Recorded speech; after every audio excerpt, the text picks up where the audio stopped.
So we have a few things to do today. Remember, you got a double parsha today. If I'm not mistaken, this is the longest laning ever in Torah because we have a double parsha of Mattos Maseh. Mattos and Maseh is going to be a total of, how many psukim is it going to be? It's a lot. It's a lot. Just trust me, it's a lot. I think it comes out to 232 psukim, if I'm not mistaken. Yeah. And it's 132 for Maseh. And Mattos is how many? Oh, nice. Mattos is 112, 144, 244 psukim. How are Elias counted?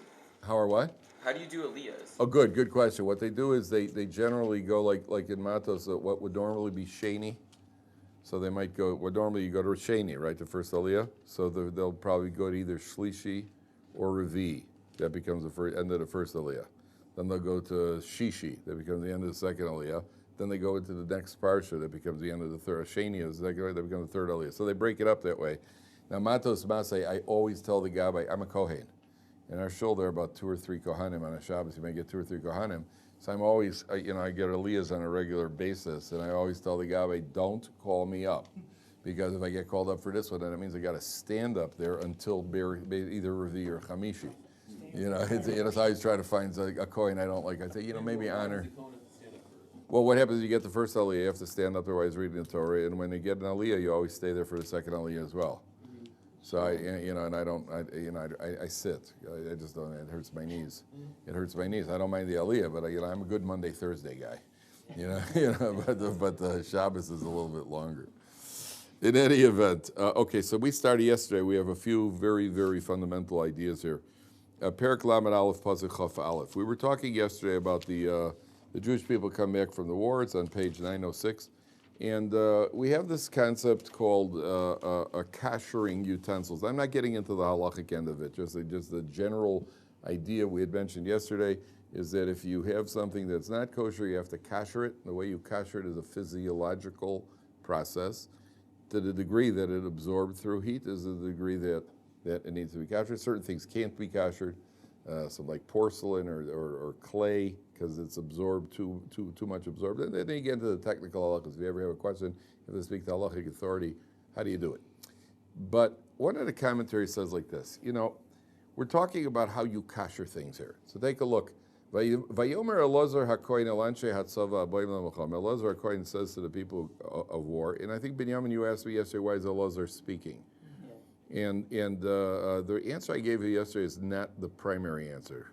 The primary answer is really what Rashi says, that Moshe Rabbeinu, because he had gotten angry at his level of anger, forgot. Oh. And that's when you get angry, you forget. When you get angry, and Moshe Rabbeinu, even at his level, his anger caused him to forget, and therefore this section of the Torah was said by Elazar the Kohen. Now, the other answer I gave you is correct, that Moshe Rabbeinu didn't speak, Aaron did the speaking. Because Moshe Rabbeinu was a kvad pevik kvad loshe. Moshe Rabbeinu had a speech impediment. So here it says like this: Vayomer Elazar HaKohen Elanshe Hatzava Aboim LaMelchama. Right, pasuk 21. Zos chukas haTorah. This is the law of the Torah. Asher tziva Hashem es Moshe. When Hashem commanded Moshe, and he says Aches hazav, the gold, V'es hakosef, the silver, the gold and silver utensils. Esa nechoshes, copper, v'esa barzel, the metal, v'esa bedil, v'esa ofaris. I forgot what are bedil and ofaris, how does he translate them? Tin and lead. Okay, so I'm not sure exactly right. So he says, Kol davar asher yovo v'eish v'tavriu v'eish v'tayr. Anything that has been put in a fire, you have to pass it through a fire. Ach b'meim dida yitzchatav. V'chol asher lo yovo v'eish v'tavriu b'mayim. Something has not been roasted, it's been cooked, so you put it in hot water, like you immerse it in water. Again, that's what we said, the parallel degree. So Rabbi Moshe Feinstein Zatzal says like this. You notice that it begins with Zos Chukas HaTorah. This is the law of the Torah. So on one way level, it's understood the play being, this is the law of the Torah, you have to kasher these utensils. But there's another way of understanding it, which is, this is the characteristic of the Torah. This is a law in the essence of Torah itself. What does he mean by that? Torah is a fire.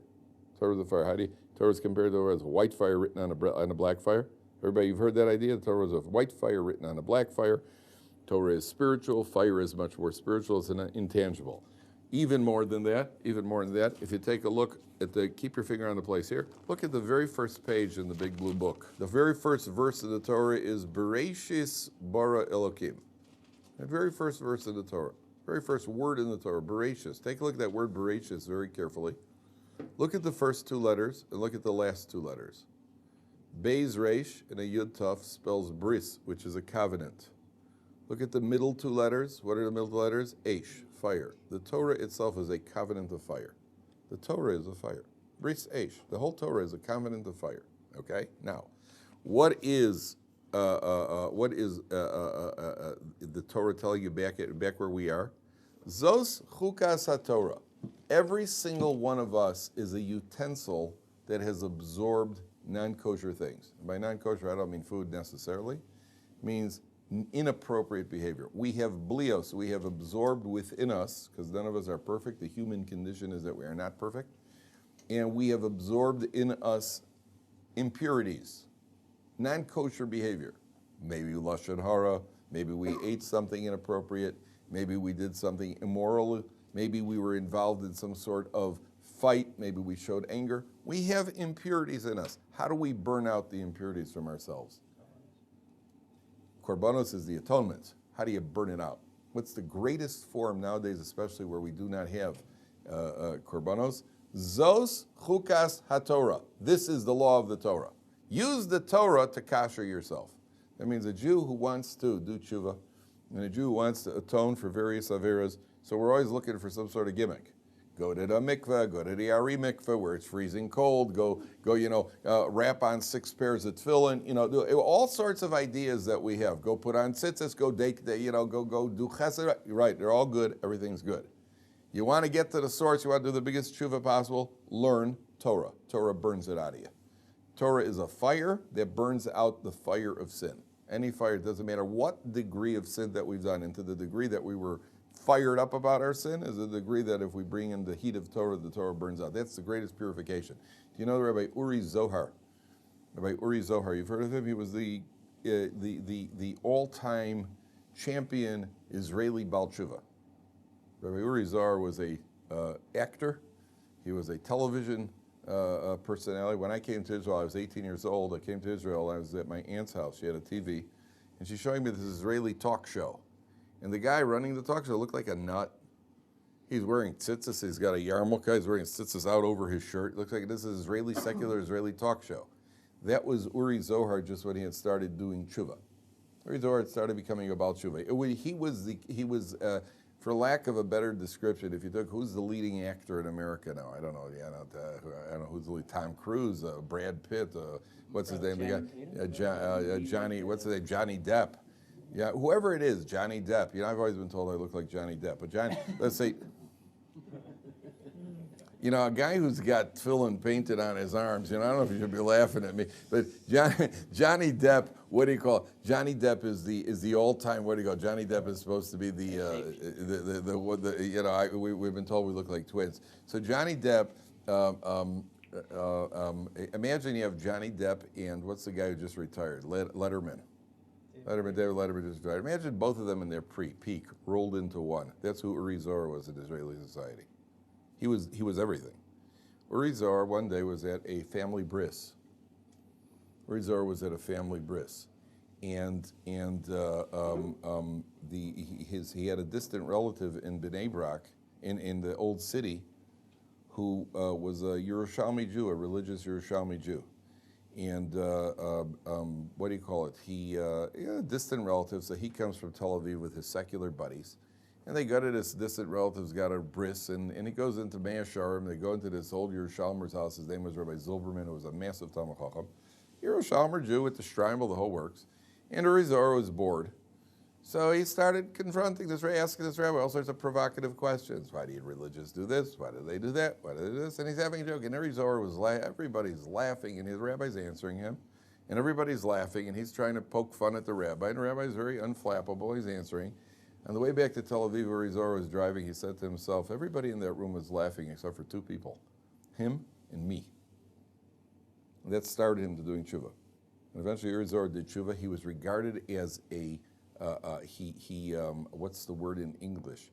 he let down the entire Israeli society, secular Israeli society, where the goal of the society was hedonism and to rise to the top. And he, what's the word when you let somebody down? When you betrayed, he betrayed them. He betrayed the entire society. He betrayed them. And then others became Baalei Tshuva. We had a guy here at Or Samech years ago named Mordechai Arnon, Pupik Arnon, who was the top stand-up comic, one of the top stand-up comedians in Israel. These guys all became Baalei Tshuva. So when Uri Zohar started, Uri Zohar said this publicly. He started becoming a Baal Tshuva, and his wife wasn't into it. His wife wasn't into it. She not for any good reason. She doesn't feel like becoming Baal Tshuva. Okay, after about Uri Zohar was a Baal Tshuva for a few weeks, and one day his son comes over to him, young kid. He says, "Daddy, why are you wearing boxes on your arm and on your head?" So Uri Zohar opens up a chumash and he says, "It says in the Torah." Now kids are very rule oriented. Kids are very rule. Well, it says it. Well, if it says it, you got to do it. You know, the kids aren't as smart as us. You know, they follow rules. You know, so no tricks by the kids. So the kid said, okay. And then the other kid said, Daddy, why are you keeping Shabbos? So he says, well, look, it says in the Torah, you got to keep Shabbos. He says, oh, you know, okay, well, I'll keep Shabbos. So the two boys decide they want to be enrolled in a Haredi school. So the wife agreed. They enrolled him in a Haredi school. 2 weeks later, the wife said, I'm becoming a Baalei Tshuva. He said, why?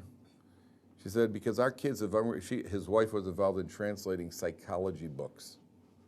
She said, there is no psychology book or psychologist in the world who could bring about such a change in children in 2 weeks in their behavior. 2 weeks in a religious school, they're behaving like they're completely different people. She said, I'm religious. Right? Family's religious. His son lives across the street, my neighbor lives right across down the block from me. Yeah? Why? Because that's what Torah does to you. Torah has an effect on you. It burns it out of you. I've mentioned you many times. My son goes to a yeshiva. There are 700 males between the ages of 18 and 22. 700 males. Now I got a different one in Mir. That's about 3,000 males. This is 700 males. We have Mir Brachfeld. 700 males between the ages of 18 and 22. Not once in 5 years has he seen a fist fight. Not once. 700 males at the ages of 18 and 22. I told you, substitute any nationality for that. I saw 700 Italian males between the ages of 18 and 22. See, you think you'd see any fist fights in 5 years? Right? Say, what a week. That's on an off week. Right? You know, substitute Italians, Irish, anybody in the world. Doesn't make a difference who you substitute. You know why that is? Because the Torah puts it. The Torah it teaches us self-control. It burns the Yetzer Hara out of us. It burns the evil inclination out of us. So the idea of a person learning Torah, a person who wants to do tshuva. So Moshe Feinstein, you know, was the leading halachic authority. By the way, Uri Zohar said he walked into the kitchen. His kid was sitting there doing homework. So he walks into the kitchen and his kid stands up. So he didn't pay attention. You know, he sat there, he ate supper or whatever it was, and he gets up and he walks out. The kid stood up again. He says, what, you got ants in your pants? What's going on? He says, no, Abba, this is the mitzvah of honoring my father. That's what they taught us in school.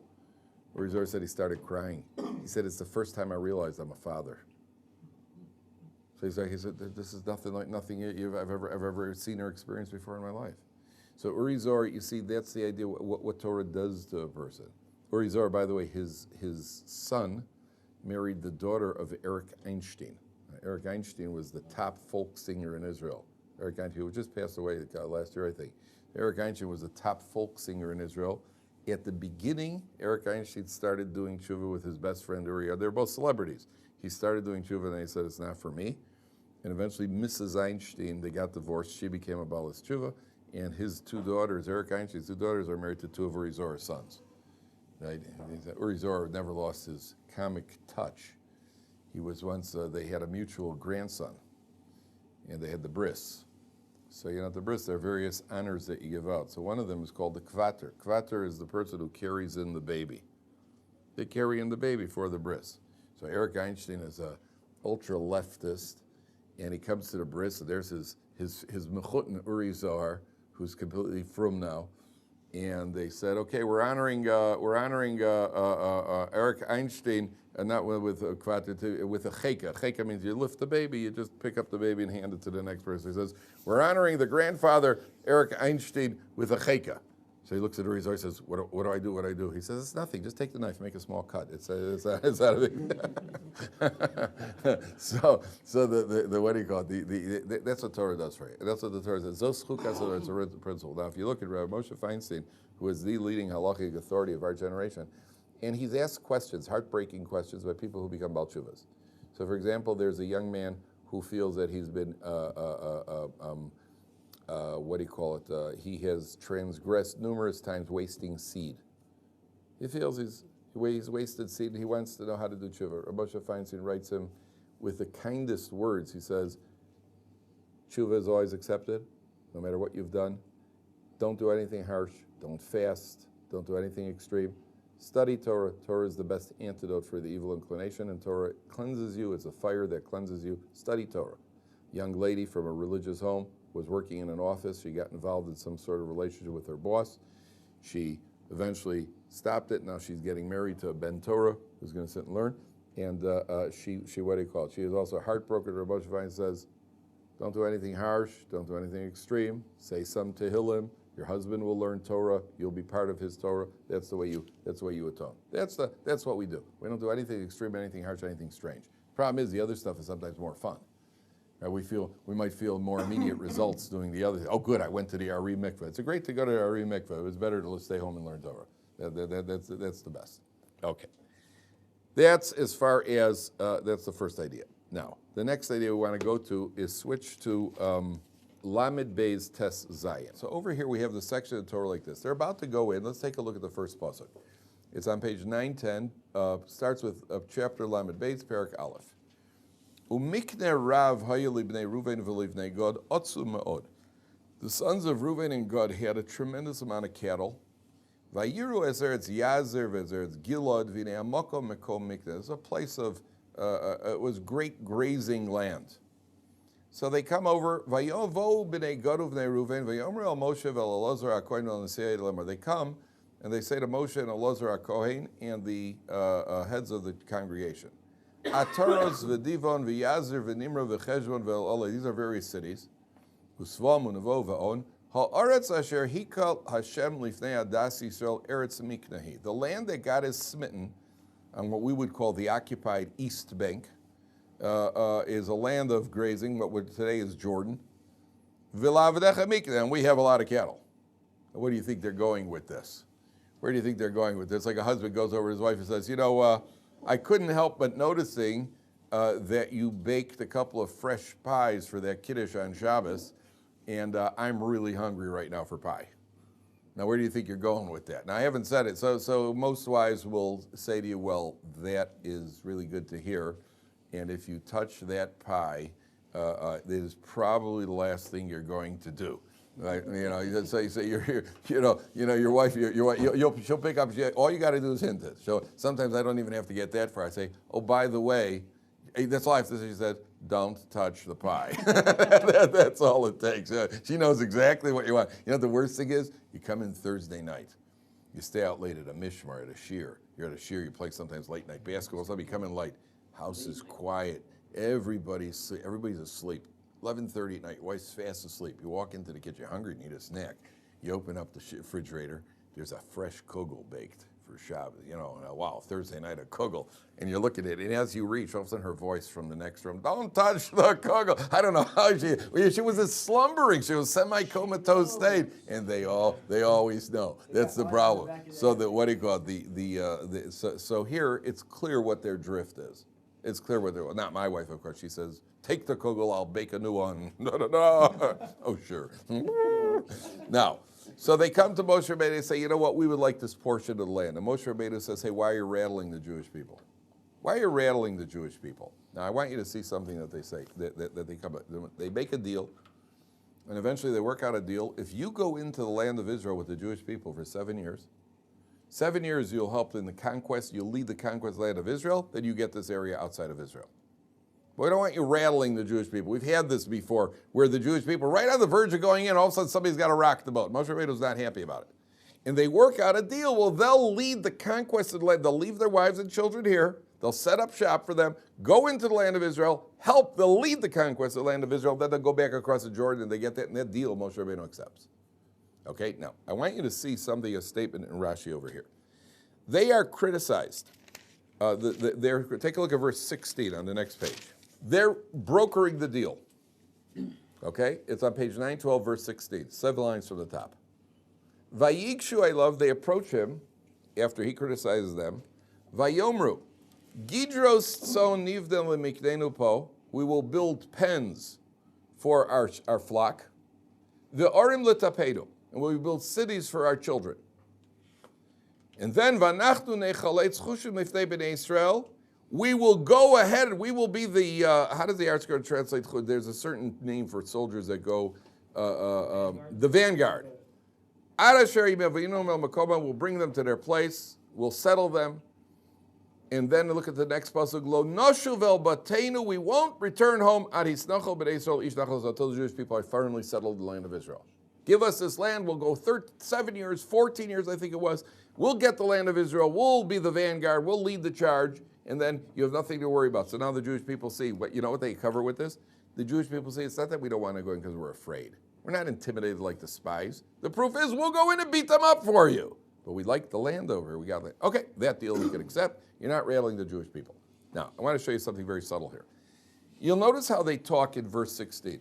They say, we'll build pens for our children, and for pens for our some children need pens. That was a Freudian slip. We'll build pens for our cattle, for our livestock, and cities for our children. Go ahead, Ravi. What were you going to say? Shouldn't it be the other way? Who are you more concerned for? Who you're more concerned for? You're concerned about your sheep? So look at Rashi's comment. Look at Rashi's comment. 3 lines from the top. It's the right column of Rashi, 3 lines from the top. Nivne lemiknenu po. Says Rashi, Chosim hayu al mamonam, they were more concerned with their money, Yoser mi b'neim of nosei, more than their children. Shehikdimu mikneim latapam, they put their livestock before. Amar lehem Moshe lo kain, that's not right. Asu ha'ikar ve'atafel tafel, make the primary thing primary and the subsidiary thing subsidiary. Benulachem tchila arim latapchem. When Moshe responds, he says, "Okay, I accept your deal. Build cities for your children. Then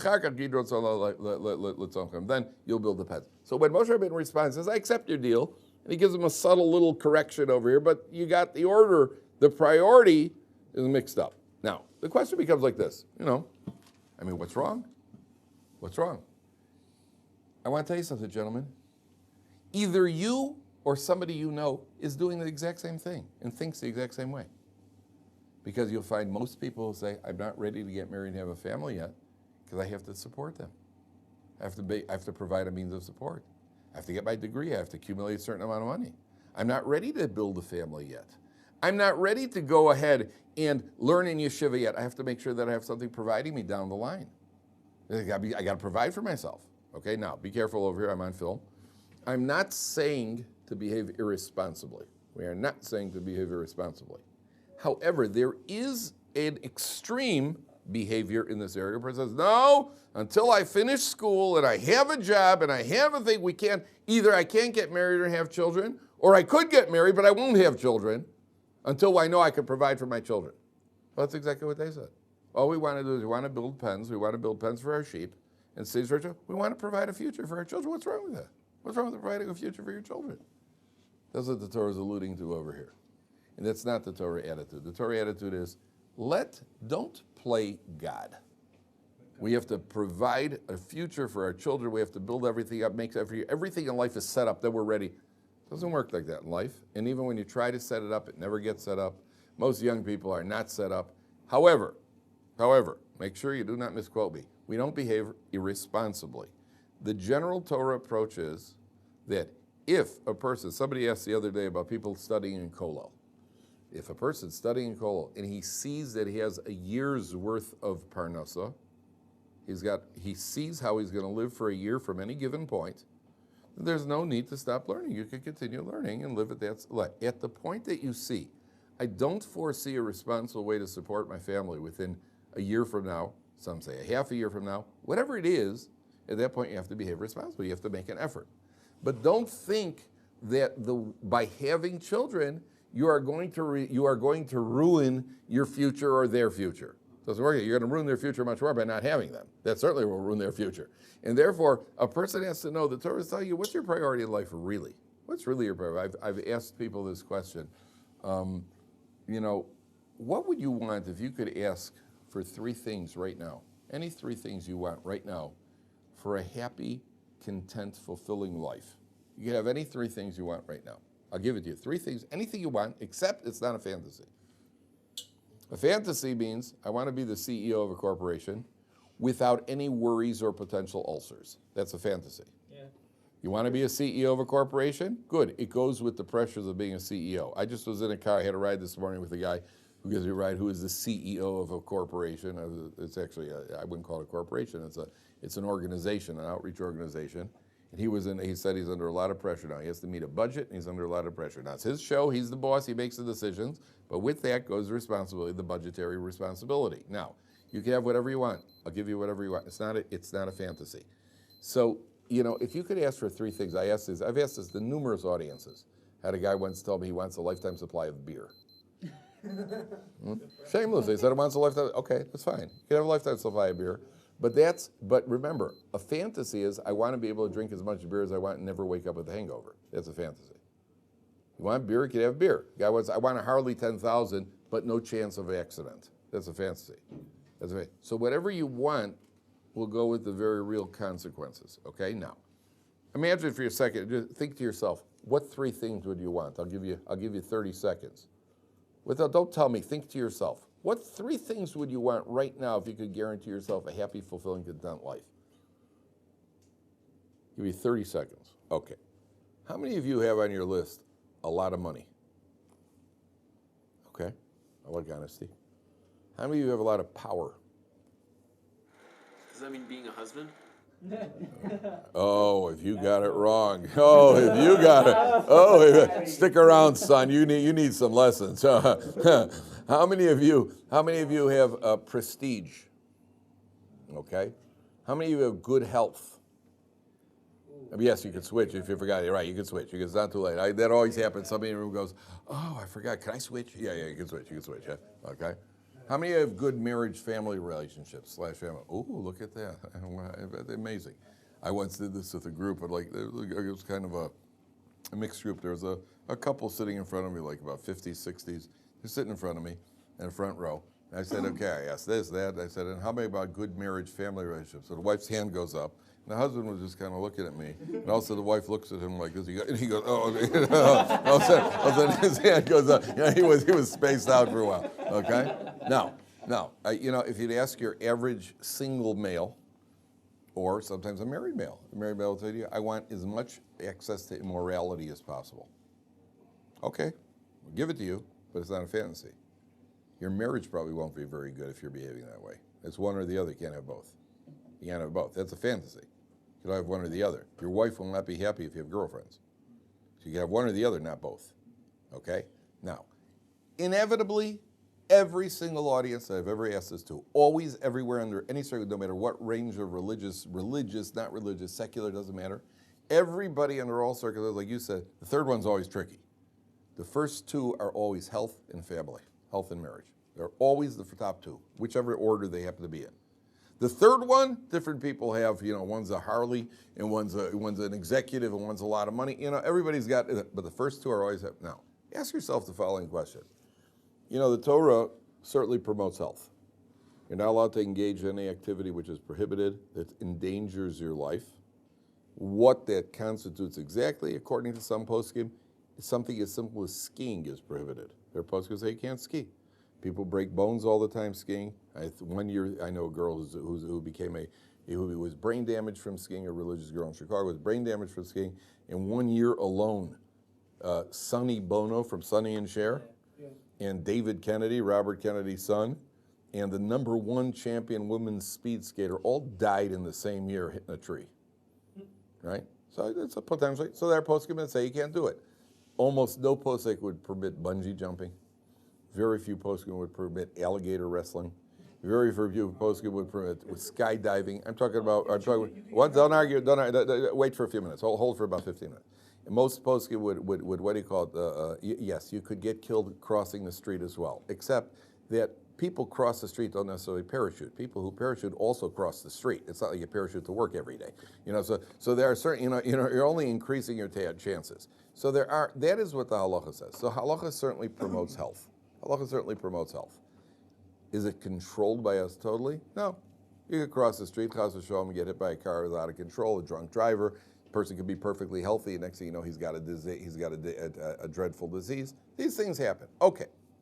The second thing is family. Now, you have to ask yourself a question. You just said in public that health and family are your number 1 and 2 priorities in life.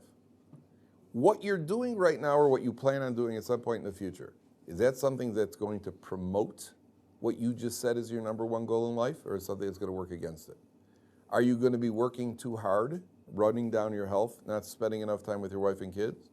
Are you working for necessities, conveniences, or luxuries, all at the expense of your family? Are you traveling too much?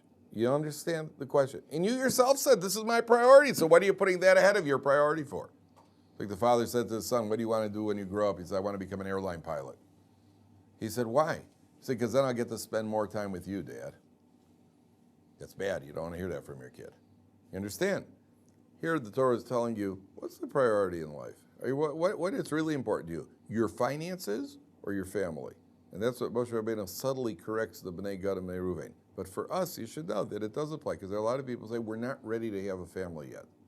We have to prepare all of the background in order to bring a child into the world. You sure? You sure about that? You sure that you're prepared it's going to be so? Torah, it's not the Torah's ad. The Torah's ad is get married, have children. Let God worry about it, as long as you're not behaving irresponsibly. From a Torah perspective, that's not irresponsible if you have a responsible plan.